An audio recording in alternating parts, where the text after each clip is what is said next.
Magandang umaga. It's nice to see again, no? Last time and now we are here again. Kumusta na yung ating mga mentoring? Ginagawa niyo ba?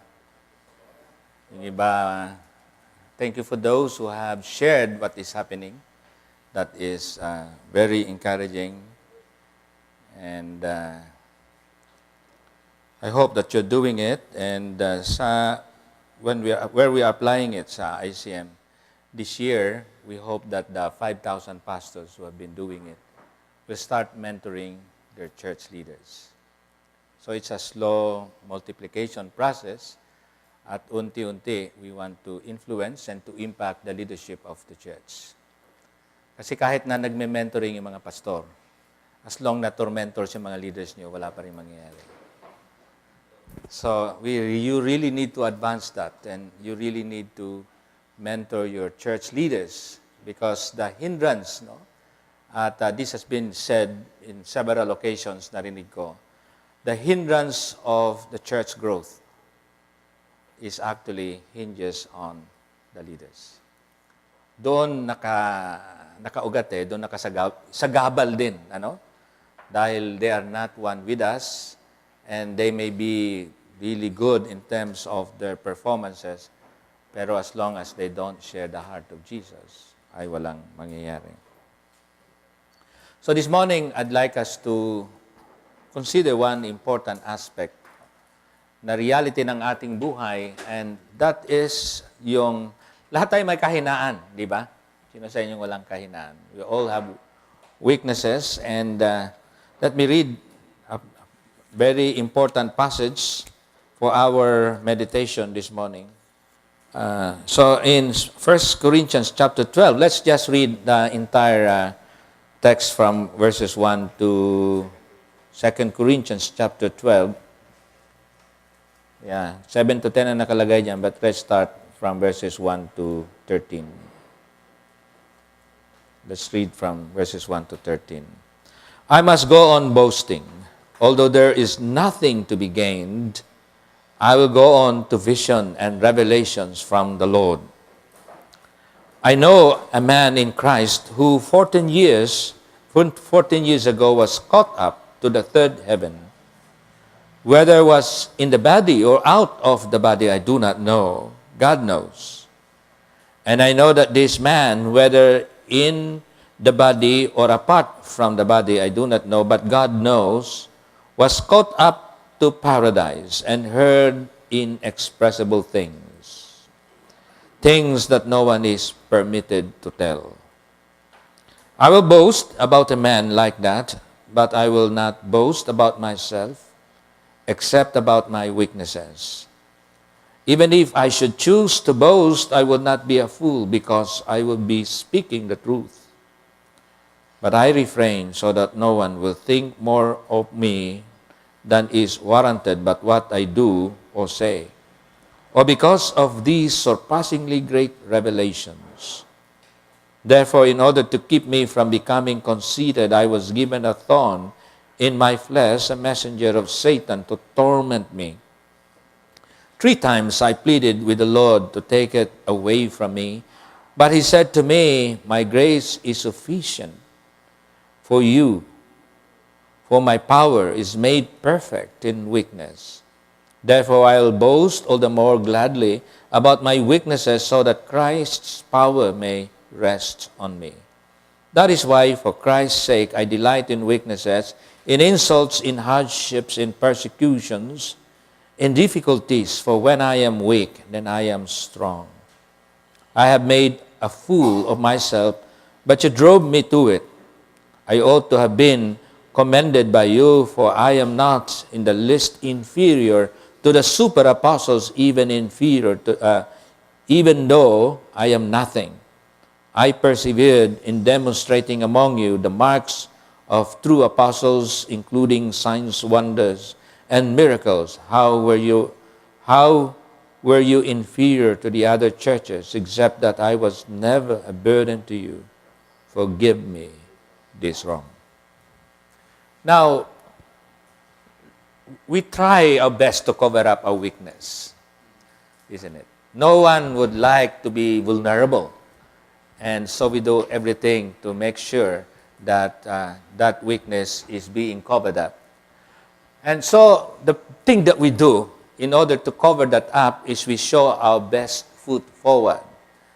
And this is very important because we live in a world of competition, hindi lang in the world out there, but even in our community, isn't it? So, naglalakihan ang mga churches at trying to boast one another how good our models of discipleship is. So may mga kantsawan, pag ang mga pastor nag-gather together, they compare one another's ministries in order to demonstrate that mine is better than you are, isn't it? Kaya yung mga models na seemingly successful ay kailangan i-franchise mo yan, di ba? So mga franchise model, as it were, na what works in another place will actually work in another place. Even McDonald's, who promoted this franchise model, had to change the taste of hamburger in India. They have to put chili on it so that people will buy it. So they realize that there is no real franchise model that what works here will immediately work in other country. But we are tempted to participate in that process because we want to be the best and we want to be joining the bandwagon of those who are successful in this regard. Positive psychologists even taught us, Norman Vincent Peale has been a very popular author, Patay na siya, pero his books and his concepts continue on, reinforced by positive psychologists, that you can be at your best as long as you try to ignore those negative things, you ignore your difficulties and your weaknesses, and you concentrate on your strengths. And so one of the popular books that came out, I don't know whether you have seen that, is Tom Rath, I think, Pastor Roli had it, is yung finding your strength finder. So the theory is that if you want to succeed, you focus on your strength, because if you focus on your weakness, you are going to deplete your energy. So you identify your strength and you will be the best there. Now, there's nothing really wrong there because God has given us strengths. But what is wrong is when we try to deny our weaknesses, because one way or another, that weakness will catch us. And so it is important that we have a positive attitude into this. Now, how do you manage your weakness? The truth about who we are includes the reality of human weakness. And it is because of that we feel inadequate. Like, for example, Moses, when he was called by the Lord, Moses has good training. The book of Acts said that he was a good speaker. But after 40 years in the wilderness, and the one that he was engaging in conversation were the sheep, and all that they could tell him in response was, ba, ba, ba, black sheep. So for 40 years, he forgot how to speak. And he lost his self-confidence. And so when God called him, he enumerated his excuses that he was not qualified to be a leader.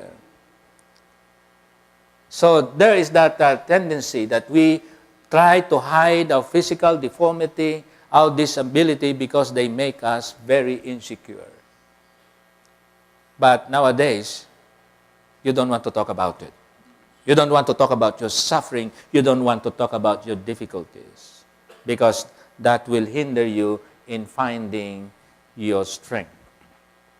The positive side that makes us strong and successful, actually, if we are not careful, may become the source of our weakness that may eventually lead us to downfall. I've been involved in trying to help one great leader, very talented, and the Lord has used him. But at the same time, he actually left blood here and there in his relationship. And then when he was going into the process, and he went into this very expensive place in California, and helping him to understand why. And one of his realizations was this. He said, writing to us, I realized that my great strengths have been the source of my greatest downfall. Now, something to think about, because it is in that place that we need to be careful That's why the Lord has to lead us into places where we can actually discover a new way to find strength, and it is hidden in our weakness. And this is what Paul was actually talking about here. The context of Corinth was that Paul was being criticized. There were people there whom he described as super apostles, undermining his apostleship. And they were saying they were more superior because they have greater experiences, they have seen greater revelations. Not only that, we know that in Corinth, the church there was actually divided, and they grouped themselves around leaders, Apollos, Cephas, and those who say Paul, and some said, oh, I'm neutral. We are just followers of Christ. And they were trying to compete to one another. It's the members grouping, and the tendency also, of course, for leaders to feed on that because it makes you feel good. So that was the situation. And Paul had to defend his apostleship. And sabi niya, gusto niyo magpasiklaban? Sige, pasiklaban tayo. You want to use your experiences. I will tell mine. Because there was this one man, many years back, he said, I don't know whether this was in the body or was in the spirit, like the experience of the Apostle John, but he was caught up to the third heaven. Now, he was actually not permitted to tell about this, but I am forced to tell this to you, that I was actually in paradise. What a wonderful experience. Now, he spilled the beans, and he made that. Now, nowadays, if you are able to tell that and post your or upload this testimony in the YouTube, and then it becomes viral, immediately you will become a well-sought-out speaker, because the moment you can tell your experience in heaven and experience in hell, people will just say, wow! And people will come to you. You become an instant celebrity. You become a superstar. And Paul had that opportunity. And so the Lord said, well, I'm going to really make sure that will not make you proud, because that has an accompanying temptation for you to become conceited. It will inflate your ego. And so he was given the thorn in the flesh, whatever that is. And we'll talk more about that. And so it is in this context that God was telling him that in your weakness and the thorn in the flesh will constantly remind you of your vulnerability. In that position, in that place, you will discover the hidden power of God that will strengthen you. And that's why Paul said, I will not boast on my strengths, but I will boast on my weaknesses. Because it is in weakness that I will discover the power of God. So let me reflect this with you in this three ways. First thing is that we need to recognize the danger of pride. All of us have this danger.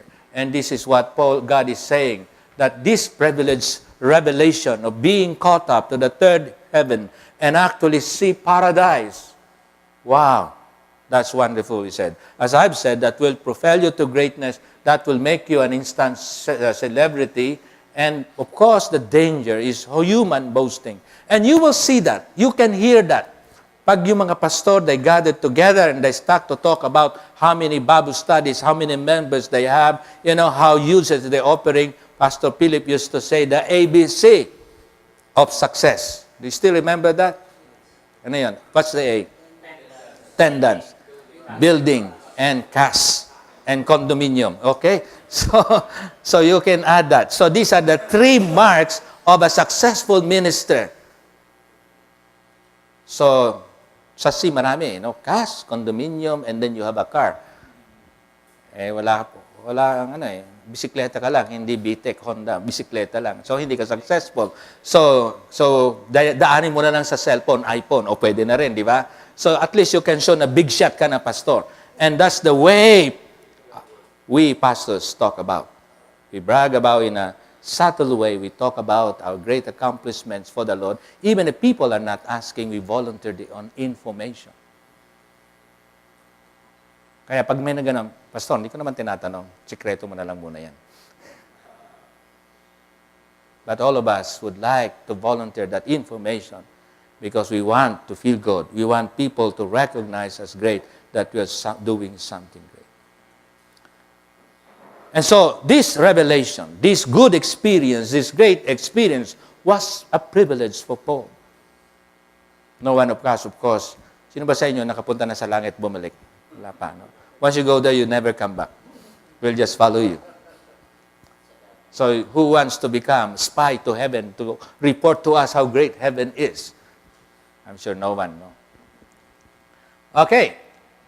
All of us have this accompanying danger. The danger of being good.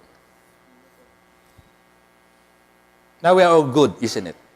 All of us, everything that we do for the Lord, no, aside from these great revelations that Paul talked about, we have many things that we're doing that make us great. Topic, no? So, Topic Philippines, we have this program, Topic Core 300, that has made Topic Philippines good in the eyes of the Topic executives. That's good, but there is also dangerous. We help people, we do ministry, and we're so devoted to the ministry, and our wives complained and they said, how about ministry? So now you always read that our ministry can become our illegal wife, our mistress. Ministry that has become mistress. And all of these things are in the name of doing good. I partner now with an NGO. We're doing good. And sometimes I'm thinking, are we simply using the poor? It's possible. So Brother Paul had been in Latin America and he has seen this kind of thing. And it's happening, All of these things. Doing good, I would say, sanitized our public image. So yun yung tinatawag na mga PR person. And Robert used to do working that in the Dipolog, communication, di ba? So sinasanitize mo yung image ni Mayor. Para kung merong konting magli-leak na hindi maganda, kailangan maglabas yan ng mga press release to make the mayor look good. Damage control, we say it. Or you would say that during election, di ba bakit during the time election, all the pictures and the images of the politicians were taken 20 years ago. Wala naman silang buhok, mayroong may buhok na. They all look good. It's a very expensive proposition. Government and businesses are really investing so much to sanitize the image of leaders, to make us feel good. And the things that we do good somehow make us appear that we are okay.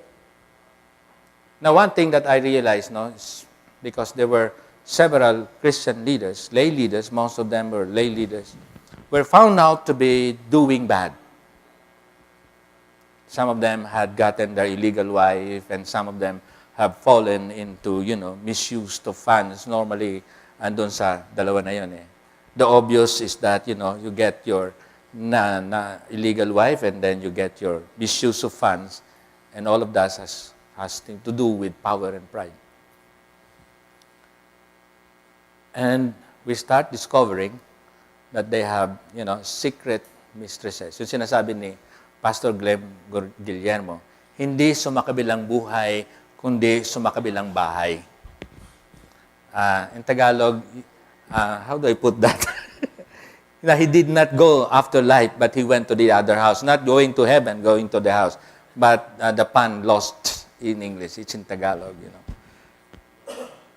And it was happening when they were so active as leaders in the church, when they were giving so much, and nobody would even detect. And even if, there is a gossip or there is a rumor that they were doing, nobody would believe because he's just so good to be doing that. I have heard also that, they're noticing something sa pastor, and no one would tell because, how could the pastor do that? Now we have to engage one leader, for example, who was so fatherly, and then he started to, embracing the staff and beso-beso, pero humihigpit yung yakap, the embrace becomes tight, and the kiss becomes longer, and and he was saying, I'm just being fatherly, I'm caring for you. And so the girls did not want to tell about that because they were confused, because he was a father to them, and yet they realized they sensed something. It's no longer fatherly love, but there is lust that they sensed. So when I confronted him, I'm just fatherly. I said, the girls did not feel that it is fatherly. And finally, he admitted. The danger of doing good, it can blind us of the hidden sin, especially of pride, of this sinful desire that is hidden. And this doing good can become a camouflage that we don't see the real self that need to be confronted. Now, psychologists would tell this is the shadow self. And that shadow covers the real us, where there is sin that needs to be confronted. So, the danger of going good leads to the downfall of doing good. Pride that results from doing good becomes the downfall of many. And the greatest disgrace is for us to think that we can survive by ourselves and forget that we badly need others. Kasi, if you're good, God is blessing my ministry, I don't need you. I don't need to participate in topic. I can exist by myself. Meron ba kayo nakita mga mega churches na sumasama sa atin? Because their feeling is, they don't need us. We need them. That's the kind of mentality. And so we need to be careful, because ultimately we forget our dependence not just with the body of Christ, but our dependence of God, that we start really coming to God. Do we really pray as much as we should? Kung merong na tayong monitoring system, makadevelop ang topic to measure our spirituality, and it will be in the microchips, it will be embedded in your hands, and Bishop Philip will determine whether you are reading the Bible or not, and how long you spend reading the Bible, and how each one spend time in praying, what would he discover? Now, we all believe God, and we know that we cannot do things apart from God. But when we are successful, when our Bible studies are just doing great, why do I need to pray hard? Of course, something that they can bribe God because they have spent 40 days and 40 nights in fasting. That's another spiritual pride as well. Because we can never manipulate God. There is no magic in prayer.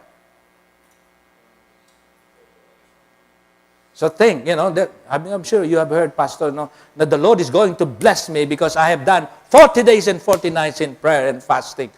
I'm sure you have heard those comments na pinagmamayabang sa inyo. And not only bragging, but taunting you because you pray lesser than he prays, according to him, of course. Now, it's one thing good to see also in the Bible. Prayers in the Bible are very short. Very short. It's not really the length of prayer. Nothing wrong when you pray all day long, nothing wrong. But let us not believe that God will answer our prayers because of the length of time we spend in prayer. Because, mga kapatid, ultimately, that is the gospel of work. It's not the gospel of grace that we believe. And so the Lord designed pain. And here Paul talks about the pain, the thorn in the flesh, that Satan used to torment him. It was very painful that Paul said, I cried to the Lord for 3 times for the Lord to take it away from me. Now, there was so much debate, scholarly debate about this thorn in the flesh. Some said this was a sort of physical ailment. It could be an ailment in the eye because Paul could not see well. It could be the Judaizer who constantly followed him and tormented him. And so he was praying, Lord, sana umalis naman sila. And it kept coming back to him. Well, one thing that is obvious, it is painful.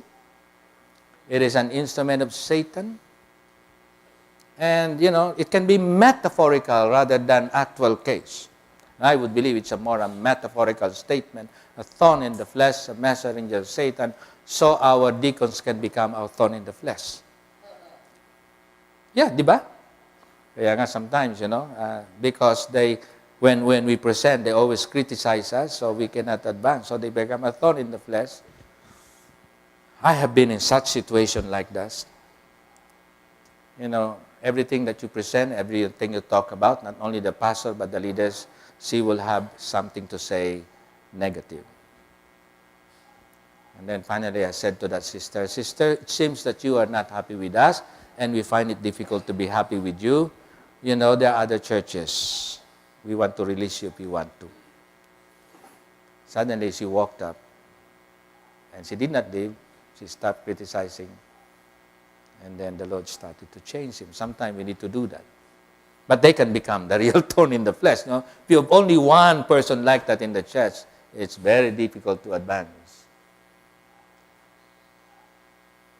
But God said, I'm not taking it away from you, because that is specifically designed to check your pride, to check your being considered, so that you can discover the power that is hidden.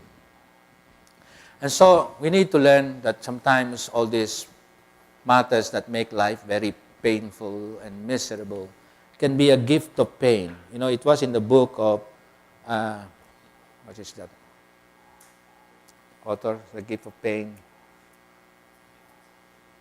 A popular writer, I forgot his name. Anyway, he wrote with another doctor saying that pain is really a gift. And in the finding, for those who have been in leprosy, and that's why they're losing some part of their bodies, is because, the rats start eating that and they don't know. Paul Brand, together with, I forgot his name, Philippians, yes. And so he said, pain is really a gift.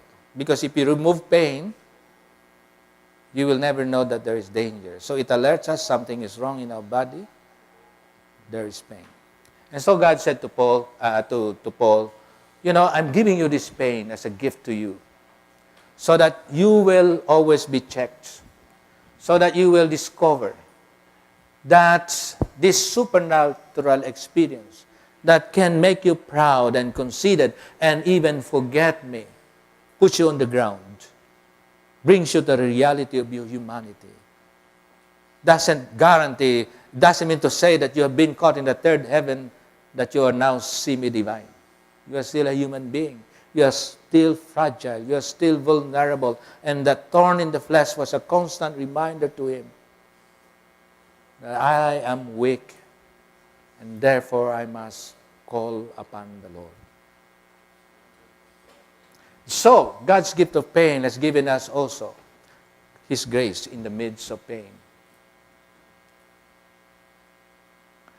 So there is God's grace at work in our pain. And God says to him, yes, you have this painful experience, my gift to you, but my grace will be sufficient for you. You will be able to withstand this terrible pain. It will sustain you and it will sustain you. My grace will be sufficient. Now we know that because of our human weakness, we find it difficult to be at our best. Whatever we do for the Lord. There are occasions, it's already Saturday morning and we still don't know what to preach this following day. That's the nightmare of every pastor. Of course, we have a solution that I have shared the topic, sermon.com. That's our solution. Sermon Central, that's another site. Anyway, we go into that, and that makes us very weak when we don't know, and we struggle. And then, by the grace of God, I woke up at 4 o'clock, and at 6 o'clock, somehow there's message by, Lord, I don't feel confident of this message. I just preach anyway. I'm sure you have these experiences when you don't feel so confident of your message. People start coming to you, Pastor, thank you very much. And you begin to scratch your head. What happened, Lord? That's my lousiest sermon according to our standard. And yet the Lord uses it to bless people. That's what He means. That is in our experience. That not only in that handicap, but also in our physical disability, in our physical weakness, sometimes in our relationship, there are people that really constantly remind us of our weakness, or there are people that will actually provoke us, triggering our hot temper. In ICM, one of the conversations that we talk about is about the value of criticism. All of us experience criticism, isn't it? So we were talking about that in my mentoring group, and we were sharing, and one pastor told me, it's the only time that I shared my feeling when I was heavily criticized, it was below the belt. Thank God that God reminded me I'm a pastor because I was about to hit that person.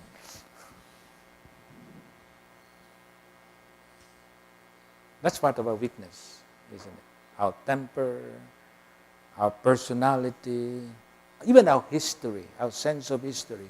We have dark past, the dark sides of us make us weak. It's only by the grace of God that we can move on and we can continue on.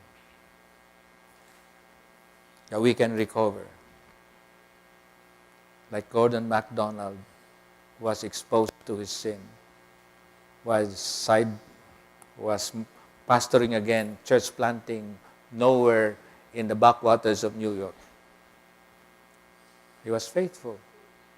And then the Lord restored him, became involved again in the ministry, and then was restored in the very church where he fell. He was called back to become the senior pastor again.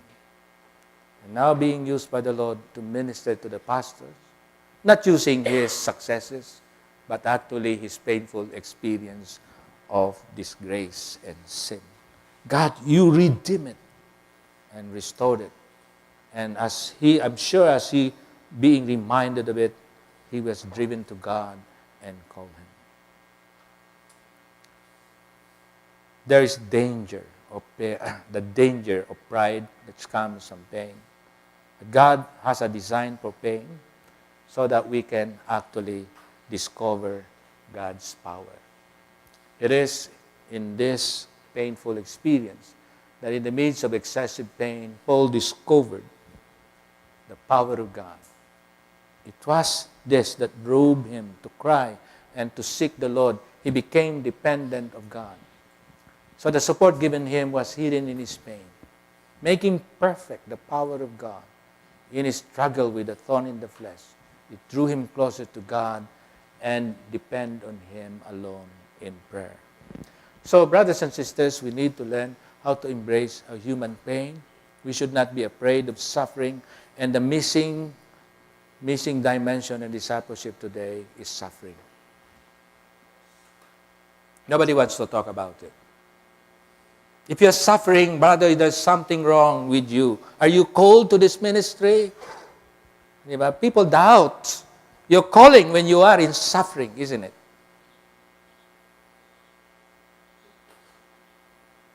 But no, the Lord wants us to face this reality, not to cover it up, not to escape away from it, but to embrace it in prayer. Who likes to embrace suffering and pain? No one. But it comes, whether we are asking it or not, it comes. We're going to meet it along the way. But when we feel so weak because of human struggle and suffering, yes, we become vulnerable. We come to terms with our humanity. But praise the Lord, that's the place we learn to recognize the power of the Lord and pray to live in dependence on Him. So the essence of sin really is declaring our independence from God. But human suffering make us very dependent on God. So it is it is when we embrace pain that we can experience the power of God. That's the divine power. The human pain really brings us to discover the divine power which is made perfect in human weakness. Breaks all human pride, and when we are terribly broken, that's the time we pray the most. We pray the most. Even in simple thing, kung ang pagkain natin mamaya sa lunch, masarap, madami, if someone prays long, we get angry. Diba? Pero kung walang handa at maraming masama, ginugutom tayo, mahaba ang prayer natin. Because it is in lack, it is in want, it is in emptiness, it is in poverty that we learn to be fully dependent on God. So it is in utter vulnerable situation that God strengthens us. We receive His power that enables us to rise above our weakness and do something that we begin to realize is no longer us doing it, but the power of God at work through us. I hope that this message, this reflection has helped you. All of us have a downside that makes us cry and feel weak. What's yours? I have mine. Anything that causes us in deep pain because we feel so vulnerable and helpless are God's design to check on us of the danger of pride and to call us to discover the power of God hidden in our weaknesses. Human weakness that causes so much pain is a gift of God to experience His grace to sustain us and strengthen us fulfill our calling in this world. Lastly, let's apply this. What are the things that make you feel so weak? Because of disability and disease, problem or pain, you're suffering or struggle? Don't despair that you start losing hope. This is a call for us to depend on God instead so that we can find divine strength in our human weakness. And in the process, we can soar on with wings like an eagle, rise above our vulnerable self to accomplish our calling, in particular thing now, in belonging to the TOPIC 300. Let's pray. Almighty God, thank you.